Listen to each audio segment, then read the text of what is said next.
Hola, ¿qué tal? Una vez más, vamos en esta ocasión a continuar con la especialidad de historia denominacional. Y vamos rápido porque hay mucha información que decir.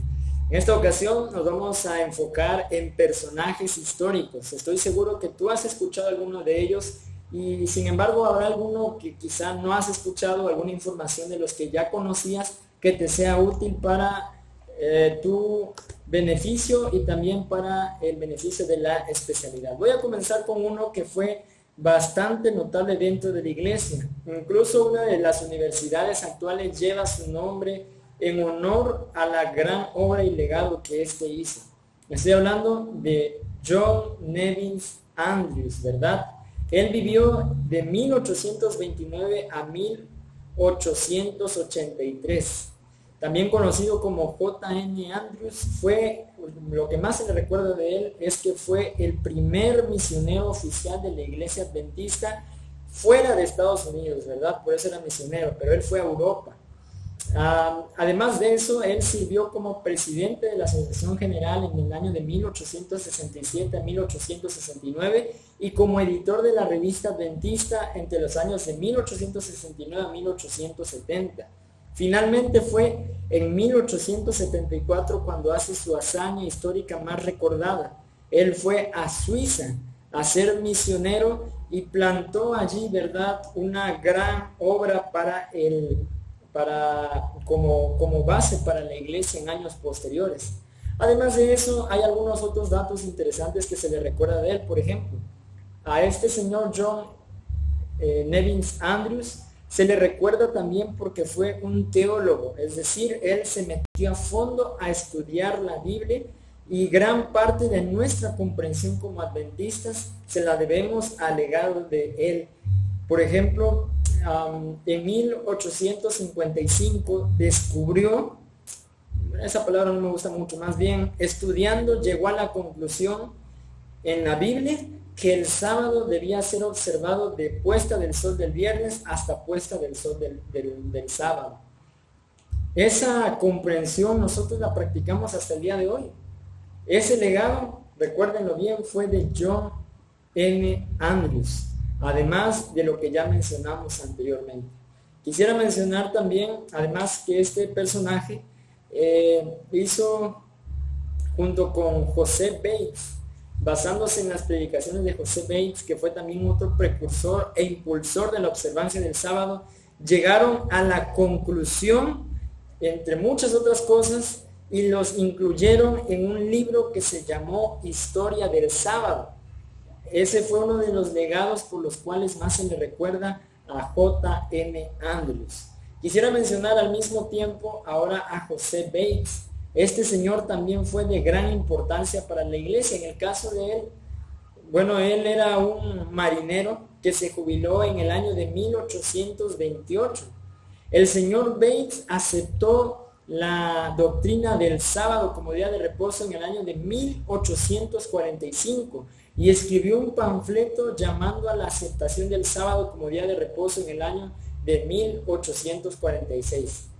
Ese panfleto de Bates fue el que Jaime y Elena G. de White leyeron y que les convenció, además obviamente de la inspiración del Espíritu Santo, les convenció de que ellos también debían guardar el día sábado.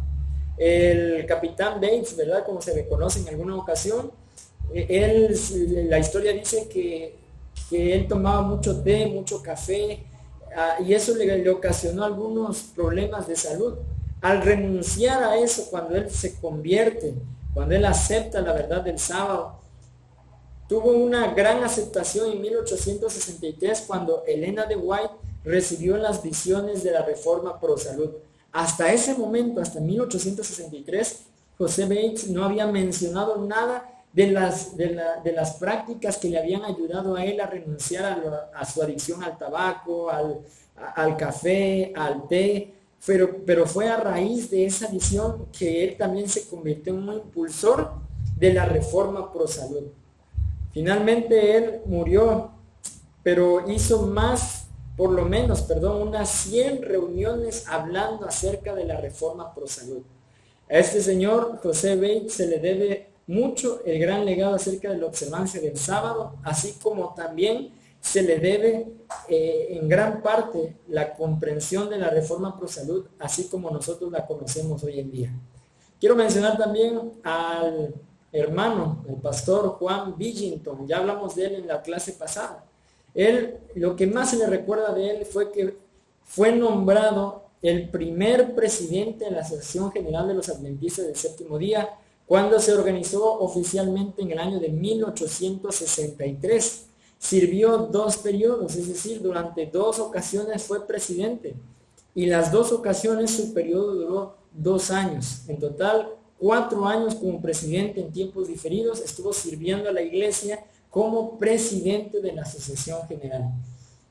En 1852 leyó una copia de la revista adventista y quedó tan impresionado que comenzó a guardar el sábado. A raíz de eso, conocemos que él fue un gran predicador, incluso de sostén propio, y que ayudó a la consolidación de la iglesia durante sus primeros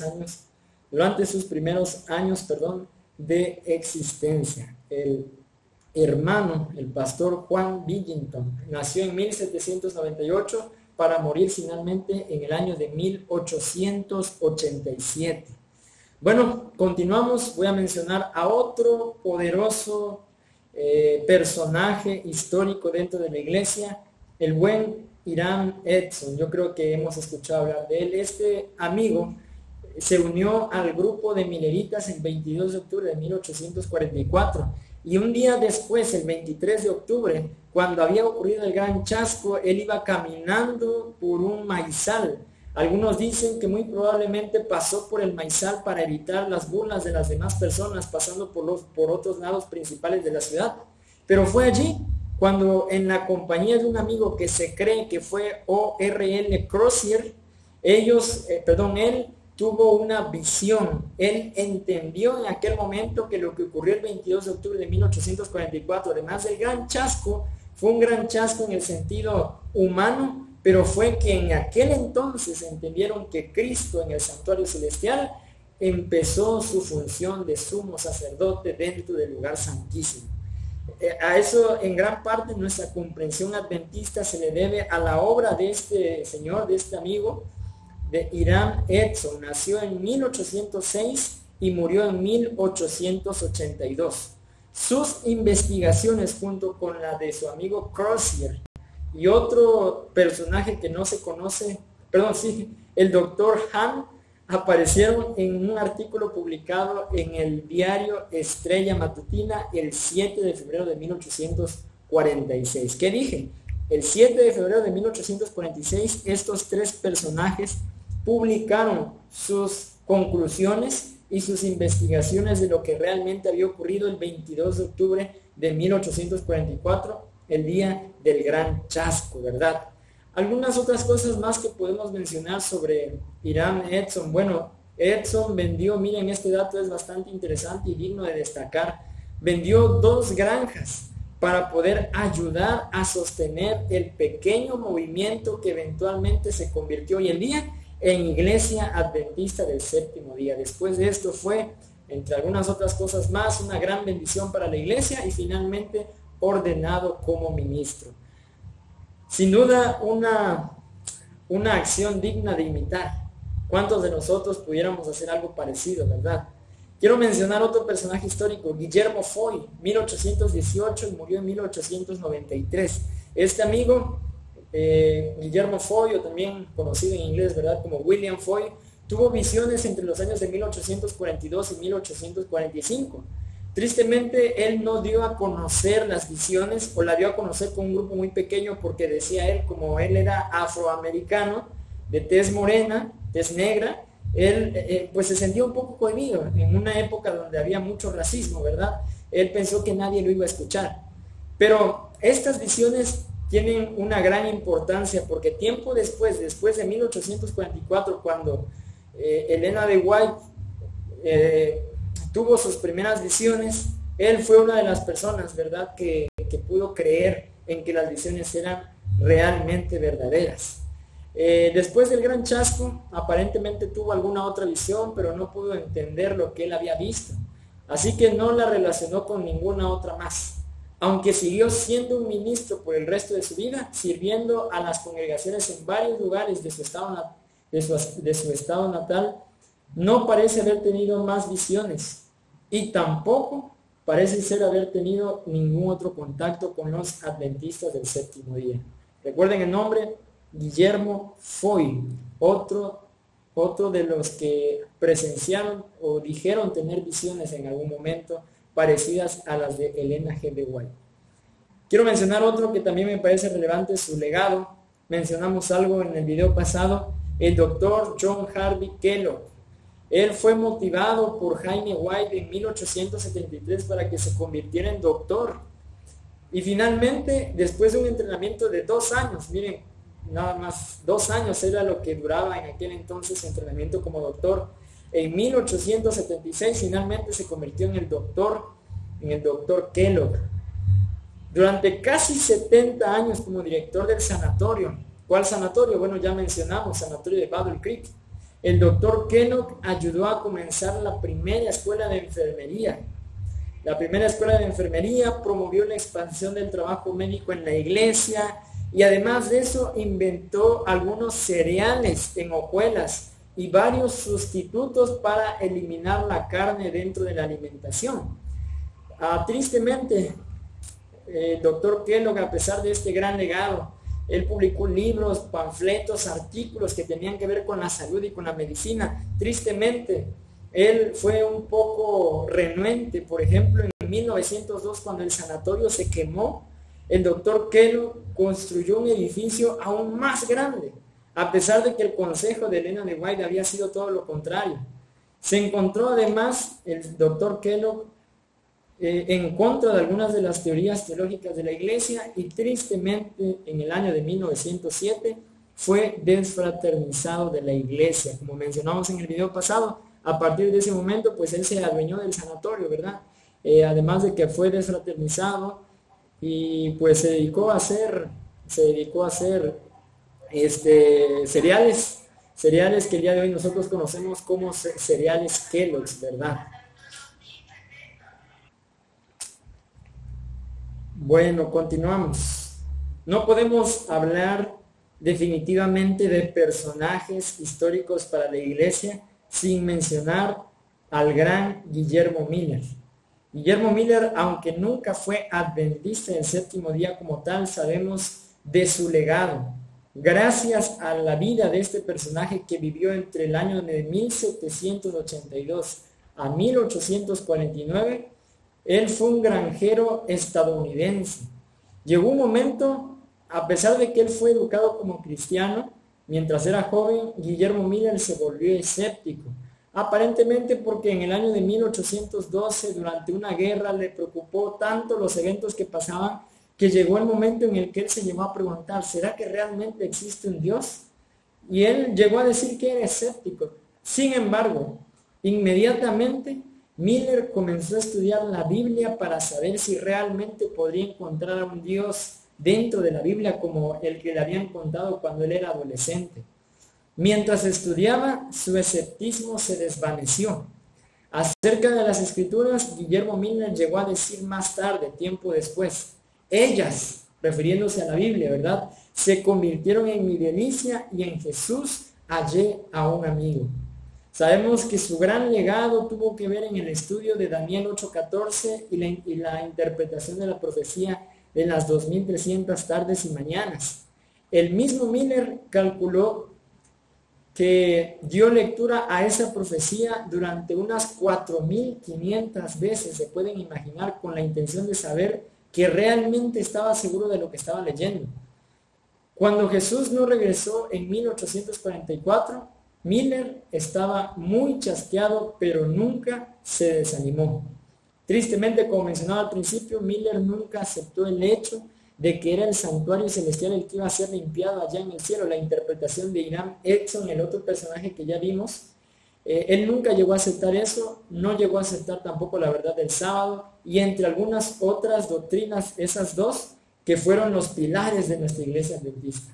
Aún así, aunque él nunca fue un adventista del séptimo día como tal, debemos mencionarlo gracias al gran legado que dejó dentro de nuestra iglesia. Finalmente, cuando él llegó prácticamente al último momento de su vida, él llegó a escribir: he fijado mi mente en otro tiempo, y aquí permanecerá hasta que Dios me dé más luz, y eso es hoy, es hoy hasta que Él venga. Creo que hemos escuchado un canto muy famoso dentro de la iglesia que está inspirado en estas palabras, el gran Guillermo Miller. Mencionaré también a Urias Smith. Urias Smith fue otro buen pionero, un pastor. Él, después del chasco de 1844, realmente llegó a desanimarse. Él ya no quería saber nada acerca de Dios, no quería saber nada acerca de la iglesia, de la religión, etc.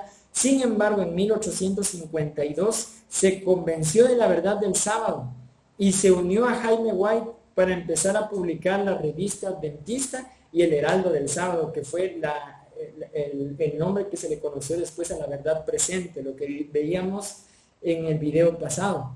Urias Smith fue el editor de dicha revista.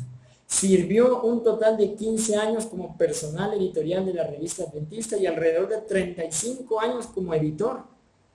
Y en adición a su trabajo editorial, el anciano Smith fue también autor, fue escritor. Uno de los libros que más se le recuerda a Urias Smith es el de las profecías de Daniel y Apocalipsis.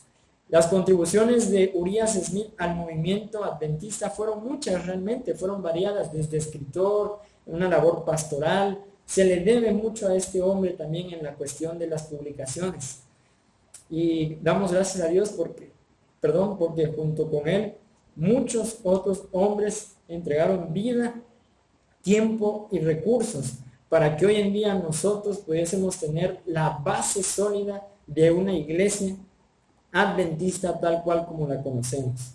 Ya casi vamos terminando. Quiero mencionar también a otro personaje importante dentro de la iglesia que no podemos mencionar esto sin no decir su nombre. Me refiero a Luther Warren. ¿Quién fue Luther Warren? Lo cantamos hasta en el himno de los días mayores.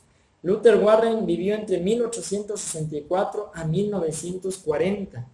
A la edad de 14 años, junto con su amigo Harry Fenner, organizaron en la ciudad de Hazleton, Michigan, lo que hoy se le conoce como la primera sociedad de los jóvenes adventistas. A lo largo de los años, esa sociedad de jóvenes adventistas ha ido variando y hoy en día nosotros lo conocemos como culto joven. Pero fue gracias a la edad de dos adolescentes, Lutero Warren y Harry Fenner. Gracias a la vida y al empeño de ellos dos, es que hoy en día nosotros tenemos un ministerio juvenil porque sentaron las bases para el ministerio juvenil de la iglesia. Bueno, hemos mencionado algunos cuantos de esos personajes. Yo estaría satisfecho si tú recuerdas por lo menos 5 de ellos y puedas recordar algunas cosas de su legado. Quiero, para ir finalizando, yo sé que hay muchos otros personajes más que vale la pena mencionarlo, pero por cuestión del tiempo se nos es complicado. Pero te invito para que busques en los libros que hemos mencionado y que vayamos informándonos aún más de los personajes que fueron claves para la organización de nuestra iglesia. Quiero, para ir finalizando, algunas obras importantes de Ellen G. White. Nosotros sabemos que ella fue una pionera que es de gran importancia para nosotros como iglesia. Algo que nosotros debemos reconocer y es su legado escrito. La serie Conflicto de los Siglos. Creo que sabemos a qué me refiero. Esta serie es uno de los libros más recordados y más famosos que escribiera Ellen G. White. Me refiero a los 5 libros que están conformados por, grábense bien esto, El Conflicto de los Siglos, Patriarcas y Profetas, Profetas y Reyes, Hechos de los Apóstoles y El Deseado de todas las Gentes. A esa colección se le conoce como la serie El Conflicto de los Siglos. Igual lo podemos encontrar como la colección Tesoros de Vida. Ese es un gran legado escrito que Ellen G. White ha dejado para la iglesia. Muchos de nosotros hemos leído algunas partes de esos libros y han sido de gran bendición para nosotros. Y qué mejor que para nosotros como guías mayores podamos conocer esos libros, podamos leerlos y sacarle provecho, y el provecho espiritual para nuestras vidas y para el bien de la iglesia y del club para el cual nosotros servimos. Elena G. de White sin duda fue una gran hermana de la iglesia, y aunque hemos recibido críticas como iglesia, quiero mencionar que realmente ella incluso no se atribuía a sí misma el término de profeta. Por ejemplo, en el libro de Mensajes Selectos, tomo 1, página 32, ella misma menciona esto, lo voy a leer literalmente. Temprano en mi juventud se me preguntaba muchas veces, ¿eres un profeta? Siempre respondía, soy una mensajera del Señor. Sé que muchas personas me han llamado profeta, pero no he hecho reclamo de ese título. Mi Salvador me declaró como su mensajera. ¿Por qué no reclamo el título de profeta? Porque en estos días muchos que claman ser profeta son un reproche a la causa de Cristo, y porque mi trabajo incluye mucho más de lo que la palabra profeta significa. Mensajes Selectos, tomo 1, página 32. Ella misma llegó a mencionar en alguna ocasión también que sus escritos son solamente una luz menor para poder entender la luz mayor que es la Biblia. Nosotros como iglesia adventista no tenemos ninguna creencia que está basada en escritos de Elena G. de White. Todas nuestras creencias son 100% bíblicas. El espíritu de profecía a través de Elena G. de White, solamente a través de su ministerio, solamente nos ayudan a entender y aclarar de una manera más comprensiva lo que hemos visto y originado como creencia dentro de de la palabra de Dios, dentro de la Biblia. Así que, queridos guías mayores, sin duda el legado de Elena G. de White ha sido de gran ayuda para la iglesia. Recibió muchas visiones a lo largo de toda su vida. Quiero mencionar también algunos de las señales que pasaban en su cuerpo cuando ella estaba en visión. Por ejemplo, sus ojos se quedaban abiertos, no respiraba, la fuerza de su cuerpo la dejaba y estaba totalmente inconsciente de lo que pasaba alrededor la mayor parte del tiempo que duraban sus visiones. Que de paso sus visiones podrían durar desde algunos cuantos minutos, en algunas ocasiones hasta horas. Hubieron más de algunas visiones que duraron bastante tiempo con estas señales en su cuerpo. Sin embargo, este detalle es interesante. Los pioneros, todos los hombres que nosotros mencionamos, que conocieron a Elena G. de White en su papel de mensajera del Señor y en su faceta de ver una visión, los pioneros nunca tomaron estos fenómenos físicos como una prueba primaria del origen divino de la visión, pero sentían que era una evidencia secundaria de que Dios guiaba a la señora White. ¿Qué quiero decir con esto? Que ellos no decían, mira, como ella está inconsciente, como ella no respira, eso es de que Dios le está hablando. No, ellos veían en esas señales una señal secundaria, pero la señal primaria que ellos veían, la prueba real de que eran verdaderas sus visiones, era a través del contenido de sus mensajes, porque junto con los resultados en las vidas que cambiaban, también eran un consejo práctico para la conducción de su iglesia. Así que, queridos guías mayores, sin duda que tenemos mucho que mencionar del legado de Elena de White, pero no solamente de ella, sino de todos los otros hombres y mujeres también que estuvieron formando parte de la iglesia. Todas estas personas que dieron su vida, su talento, su dinero, como Irán Edson, que vendió 2 granjas para donarlo a la iglesia, todas estas personas forman un legado que tú y yo tenemos en esta ocasión la oportunidad de disfrutar ya como una iglesia organizada, ya como una iglesia fundamentada con bases sólidas.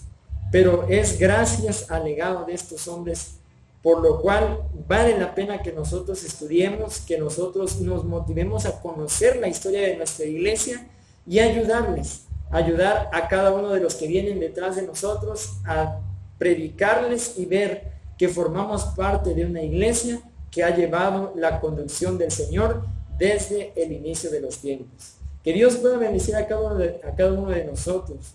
Como otra herramienta, ya quizá un poco más moderna, yo creo que en algún momento hemos visto la serie de Cómo todo comenzó.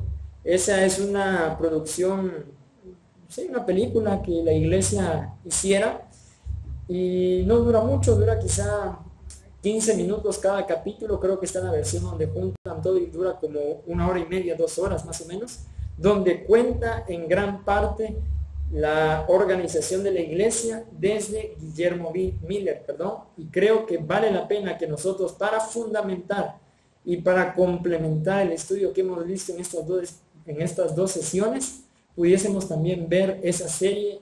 Vuelvo a repetir, se llama Cómo todo comenzó. Que Dios les bendiga, queridos guías mayores. Cumplamos con los requisitos, y no solamente cumplamos con los requisitos, sino además de hacerlos, sigamos investigando e indagando a fondo acerca de la vida de los hombres y mujeres que dieron todo por la causa del Señor. Que sirva como inspiración para ti en esta ocasión. Que Dios te bendiga y te ayude a seguir sirviendo a la iglesia dentro del ministerio juvenil al cual Dios te ha llamado. Que Dios te bendiga.